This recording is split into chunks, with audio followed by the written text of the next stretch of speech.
Hello YouTube, this is Morgan Airspeed Prime here with my next Avatar and Korra video.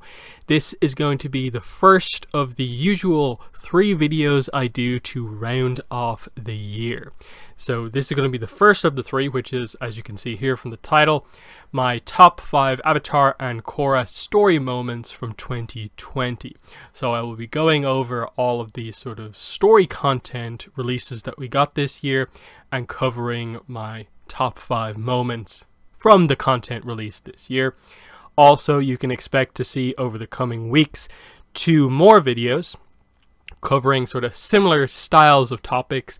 The second one is going to be my 2020 Avatar year in review, which will be, I suppose, related to this video in that of course, the story content plays a role in how good the year was for Avatar, but we'll be bringing in the merchandise, other news and stuff like that that happened to just overall, how was 2020 as a year in Avatar.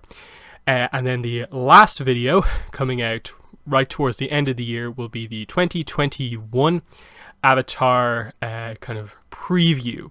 What merchandise, what story content, how is 2021 going to be for Avatar? So they'll all be very, very fun to do. But as I said, we're here to do the top 5 Avatar and Korra story moments for 2020. So let's start off by just quickly going over what are the pieces of story content that actually came out this year. In the grand scheme of things, it was a relatively light year for story content, in that we got 1 Korra book, 1 Avatar comic, and 1 Avatar novel. Now, the novel, of course, is a very big piece of content, so that definitely helps. But say in contrast, the comic side of things was very, very light this year. And especially when the Avatar comic on this list, Katara and the Pirate Silver, was a one-shot and isn't particularly notable. So we really only had like 1 notable comic release this year from Dark Horse, and that was the Korra comic, Ruins of the Empire Part 3, which came out right towards the start of this year, so back in February, and we had to wait quite a while for the next comic during the year, and then right in the middle of the year was pretty much when Shadow of Kyoshi came out. So definitely an interesting lineup, and you can probably guess from the 3 books that most of the entries on this list are going to come from the Shadow of Kyoshi. A couple are probably going to be from Ruins of the Empire, and yeah, spoilers, there's nothing on the list from Katara and the Pirate Silver. A fun book, have to say that, but it doesn't particularly have any like standout moments compared to, I think, anything that the other 2 books have to offer. So with that intro out of the way, let's get into the list. And because we got a novel this year, it means that this was definitely a year worthy of doing some honorable mentions. So my first honorable mention before we jump into the top 5 is this one. From Ruins of the Empire Part 3, Wu will remain as king while the Earth Kingdom slowly progresses towards democracy. This was probably, in a way, kind of the standout kind of character arc from Ruins of the Empire. Yes, the Kavira stuff is great, and that will be covered on the list as we'll get into it. But Wu was sort of almost like the surprise hit character, in my mind, from the comics. They managed to do a really good job at taking his kind of jokey stepping down as king and making it into a serious character arc over the book. Part 2 did a great job at setting it up, and then by the end of Part 3, the scene I'm talking about here is that he commits to basically, we tried to rush it, I tried to rush it, I tried to like escape my own responsibilities as king by like rushing the Earth Kingdom towards democracy potentially too quickly when the Earth Kingdom people kind of want stability. So he says, I still want to do that. We will move towards democracy, but we'll be doing it a little bit slower. The places that sort of can do it quickly, go ahead. But for anyone else, I will be king, and I hope that I'll be a good king to you going forward. So I really like this in terms of, okay, we're going to get to see Wu as a world leader, at least for the next time being. And who knows, maybe when full on more the elections are, coming to pass, maybe he will want to stay in a role like that. And I think that makes Wu much more of an interesting character than he was, like, say, right at the start of book 4. So, obviously it's only an honorable mention here, but I think it still was a surprise moment in terms of just how good the Wu stuff from Ruins of the Empire was. Honorable mention too is the first Shadow of Kyoshi kind of moment on the list, and that is Kyoshi finally talks to Avatar Yang Chen. So this happens right towards the end of the book. It takes place in the chapter The Meeting. And the core of this, there's a lot that goes on in this scene, but why it stands out so much to me is, one, you get the emotional dynamic of Kyoshi sort of getting to see a character who ends up looking like and sort of reminding her of her mother. And so there's just that sort of vulnerability in a way from Kyoshi here. She's usually so strong and tough, but she just, like, after everything that's happened, sort of has a little bit of a moment to just, be emotional and just reflect that, here's someone who seriously kind of looks like her mother, and Yang Chen just accepts that. But it's not just about that. We then transition into Yang Chen talking to Kyoshi about, like, I'm to blame, basically, about why you have such a bad opinion of Karuk. You kind of didn't let him explain this before, but that the reason he had to fight all those dark spirits when he did was because of me, because of the way I did negotiations with the spirits. They broke down because those deals could never be as permanent as you would want them to be. So I ultimately sort of set the stage for the kind of tragic downfall of Karuk. And it just speaks to Kyoshi that this Avatar, who she's looked up to as being the best of the best, has also made mistakes as well. She has been, like, criticizing Karuk, like, the whole book for his own mistakes, and understands him better now. She obviously has made her own mistakes throughout this and has considered herself a bad Avatar. But now she finds out that even one of the best Avatars has also made some pretty bad mistakes, and that's part of what it's all about, and that it's kind of just about, being able to go forward, to accept those mistakes and go on, and that, the next step is the important one, and just being able to constantly progress. So again, is it like the most amazing Avatar wisdom we've ever had? Perhaps not, but a great scene that was built up to for quite a while. So now we'll jump into the official, top 5 here. So my number 5 on my list also comes from the Shadow of Kyoshi, and it is Fire Lord Zoryu makes his big move and uses a political decoy of Yoon to defeat the Sauron clan. So this is covered in both the chapters Shapes of Life and Death, as well as House Cleaning. They're chapters, like, right next to each other in the book. So if you've read the book, of course, you'll know exactly sort of what I'm talking about here. Fire Lord Zoryu, throughout most of Shadow of Kyoshi, is presented as being a terrible leader. He is not set up at all to be a good Fire Lord. Everything's kind of going wrong for him, so you feel kind of sorry for him. But he has opportunities to step up, and he never takes them. And that's why Kyoshi sort of has to take the lead on a lot of what's going on with regards to the Sauron clan kind of rising up and trying to gain the throne. But as Kyoshi makes her big mistake in kidnapping Lady Huazo and her son, Zoryu finally makes his big move and uses the political decoy that was set up from before, that, like, Yoon himself and Jeonju from before, made sure that the Fire Nation had a decoy of Yoon. Zoryu uses that, and the fact that this guy looks like Yoon, let's have him admit to everything that that Yoon, the actual Yoon, has done, but say that the Sauron clan, like, hired him to do it. Immediately defeating them and turning all of the attention towards the Sauron clan, that they've gone from being sort of the justified sort of uprising in the Fire Nation to all of a sudden they're the villains because they caused so much chaos and had people killed in the Fire Nation. They're traitors, basically. It's a breach of honor what they're being accused of here. And because no one particularly knows what Yoon looks like, they believe this decoy and Zoryu wins, basically. Of course, there's a lot more details behind it about the fact that this guy's willing to die. The guy who is the decoy of Yoon is willing to die just to save his family. And it's just the brutality of this, of like Zoryu, who's done nothing, has suddenly made a very clever but also very brutal move to immediately win the day. And he now plans to go as far as to basically destroy the entire Sewon clan going forward.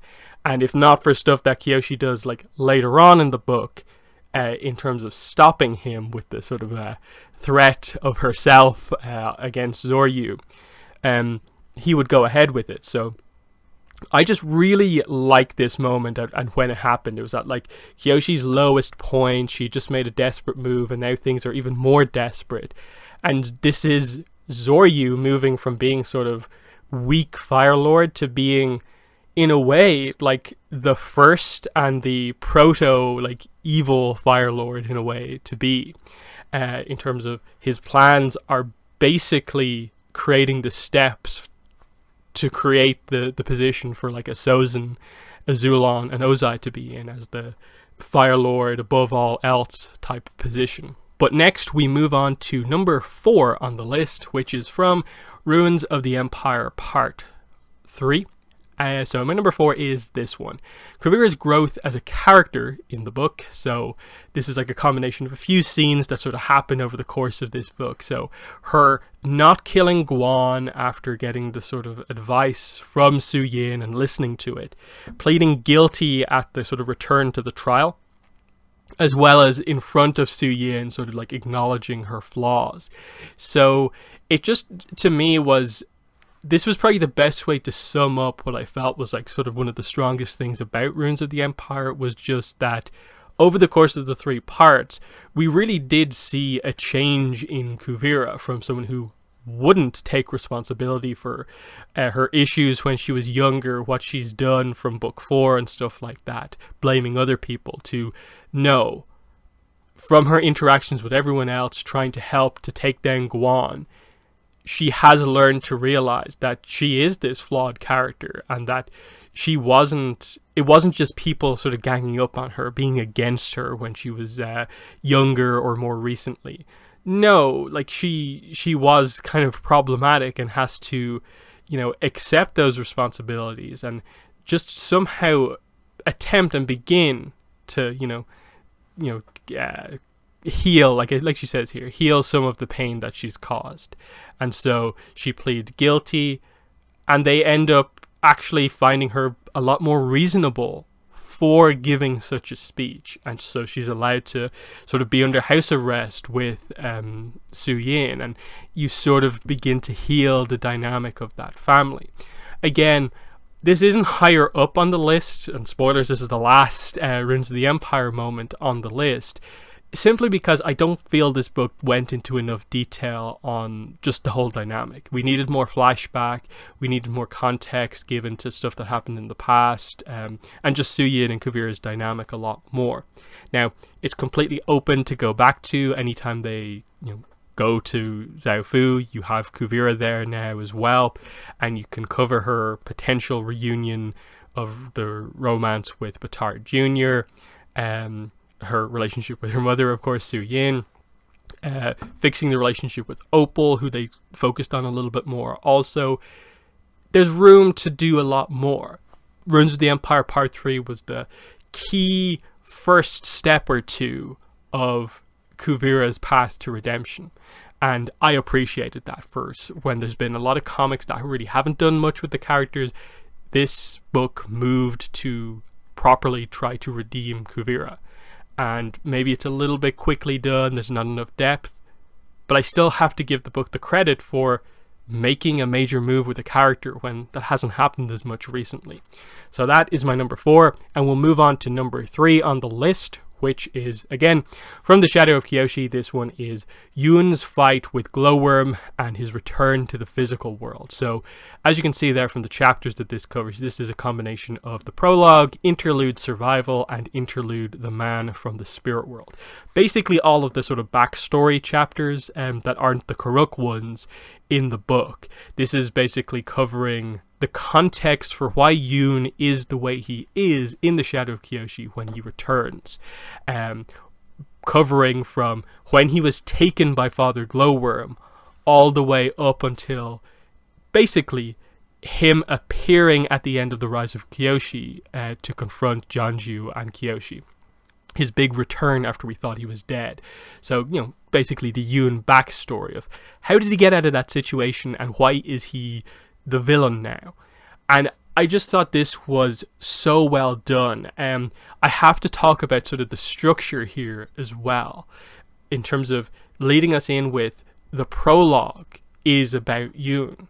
And then at a key moment where you're really questioning what's going on with Yoon, you suddenly learn in interlude survival what has happened. He defeated Glowworm. Glowworm didn't dominate him. He ate Glowworm and gained his powers. It wasn't the other way around. And you as the reader know that, while Kyoshi has been trying to sort of like defend Yoon on the basis of Glowworm has to be controlling him. And so it sets up this idea of like, we know why he is different, why he has changed, but Kyoshi doesn't yet. And then interlude the man from the spirit world, of course, covers, wait, he was sucked into the spirit world. How does he get back? Well, because he ate Glowworm, he has Glowworm's ability to tunnel between worlds. So he does that to get back to the physical world. And he hasn't fully gone completely off the deep end yet. There's still hope for him, even after everything that's happened. The realizing he's not the Avatar and everything that's happened. He still hates Jeonju, but he doesn't quite have the list of people to kill yet. But it's just the sequence of events happens when he gets back to the physical world and the people that he encounters first. It is just thrown in his face once again, exactly at the right time, wrong time, that he's not the Avatar. And just that moment of, you can have this water. We can see you're basically dying of thirst. We'll give you this water for free. You're saying you're the Avatar, so just waterbend it into your mouth. And it's just the ultimate test of the Avatar, multiple elements. The thing he has been for so long, despite never being able to bend the other elements, is now just the thing hindering him from getting the water. And this is what causes the snap. This is why he is the character that we saw when he arrived on the scene at the kind of ceremony towards the start of the book, taking everyone hostage, the attempts to kill Heiran. It all comes from the stuff covered across these chapters. And it does a great job at just presenting both how skilled Yoon is, being able to defeat Glowworm, learning more about Glowworm, and then most importantly, really strong character stuff about Yoon to give context to what's happening in the present. So the timing of all of these chapters, I think, is really key at when they give you the different stages of the journey as well. So big praise from me for a lot of this stuff. So we'll move into number 2 next. At number 2, I have the final fight between Team Kyoshi and Yoon, and this is all covered in the relatively long chapter, Home Again. So it's not just Kyoshi versus Yoon one-on-one. We have a whole team of characters here attempt to take on Yoon. So we have Kyoshi, we have Wong, Kirima, Jinpa is there, Rangi's there, of course. And Yoon beats them all. In terms of just a straight up fight, he wins like 1 versus 5. And the only way Kyoshi is able to actually defeat Yoon is to finally have the sort of character arc of how Kyoshi sort of feels, and I suppose just being truthful with herself about what has actually happened to Yoon. That he is ultimately upset that he's not the Avatar. And the only one who actually is responsible for him not being the Avatar is Kyoshi, because she's the one who is the Avatar.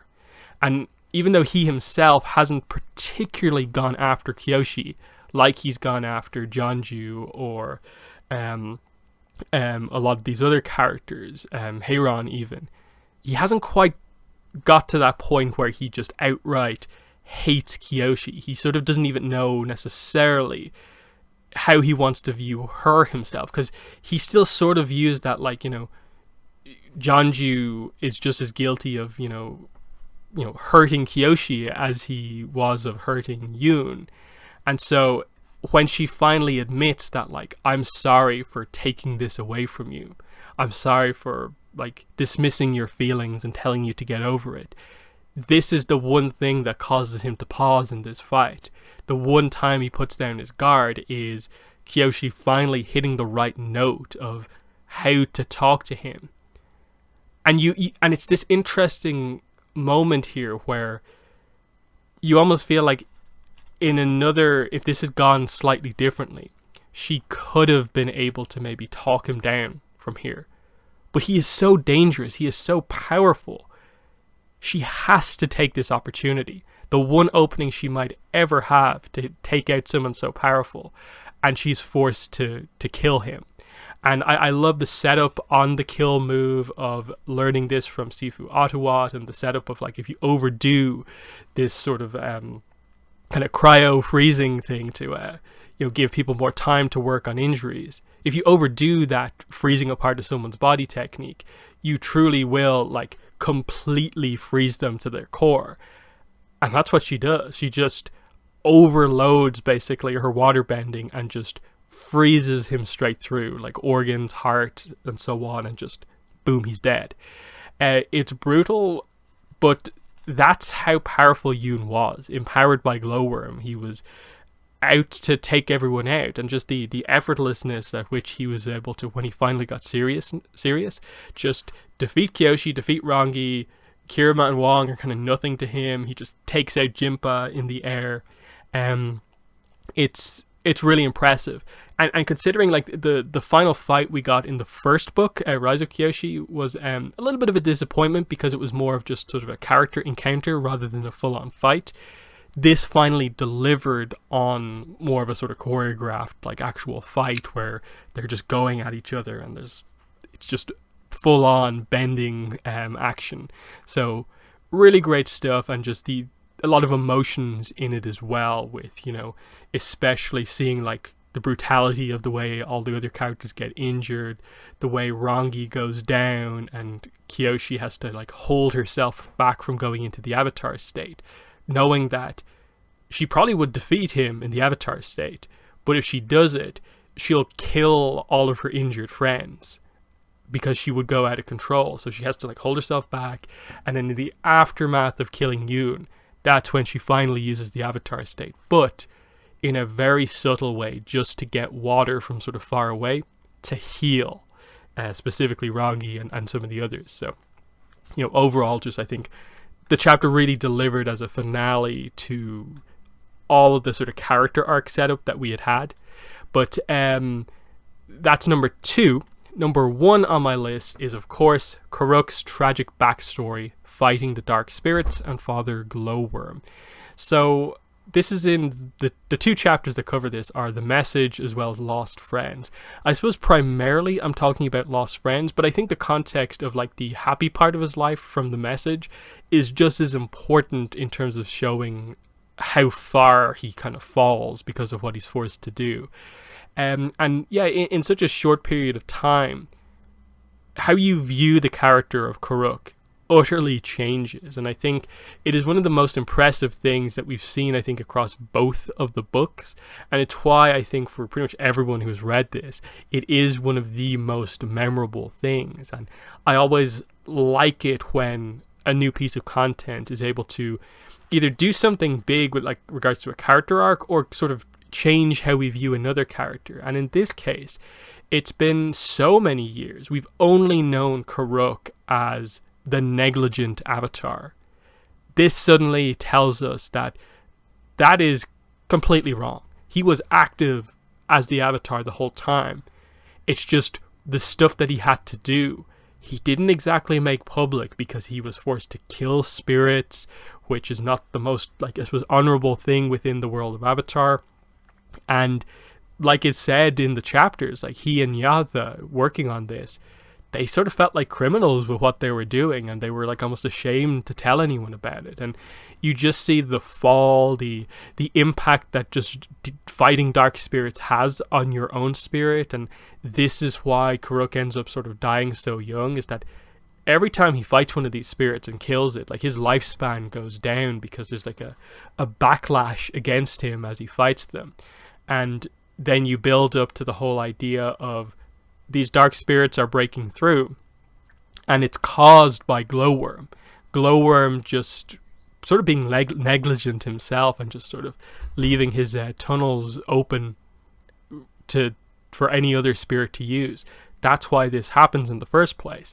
And then the context of one of the scenes I mentioned earlier on of Yang Chen revealing that, specifically sort of character-wise, the reason these spirits are trying to break through and threaten to kill humans is because of her own sort of failed negotiations, always having to side in favor of humans over spirits. It angers the spirits as those deals get broken over the centuries, I suppose. And that is what Karuk has to deal with here. He is way more of a hero than we ever thought.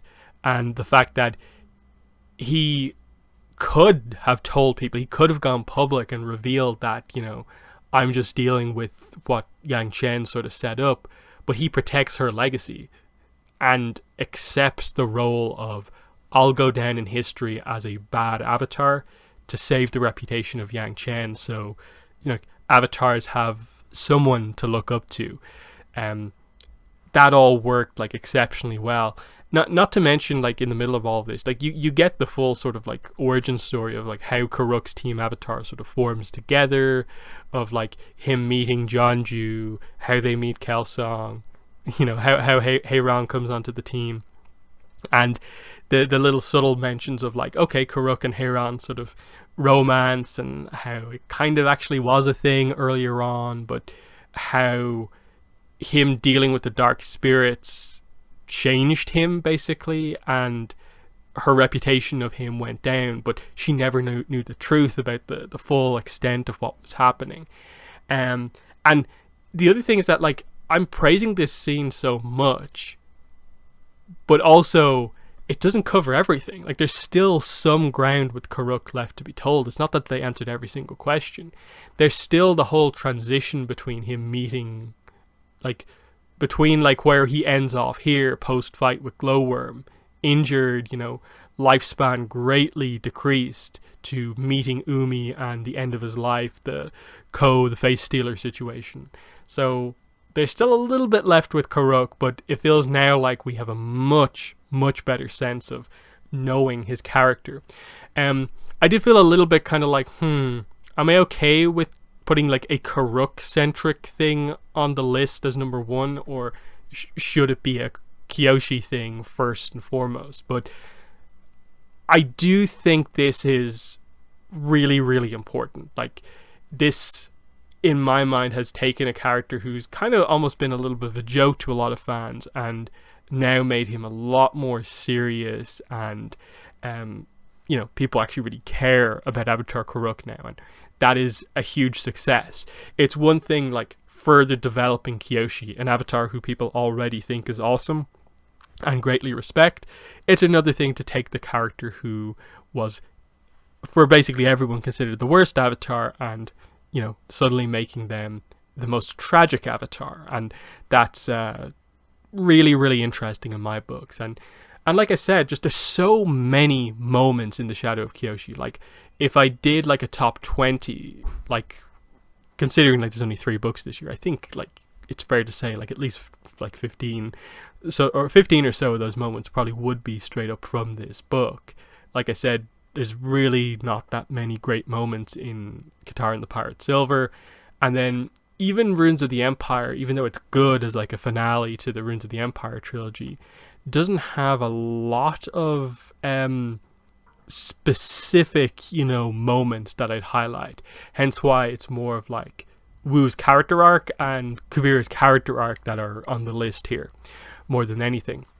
So yeah, there's my list. So yeah, there is the video, my top 5 Avatar and Korra story moments for 2020. In the comments, let me know what your thoughts were on my list, but also let me know what your top 5 moments were from the story content this year. That's been the video. Thanks for watching, and bye.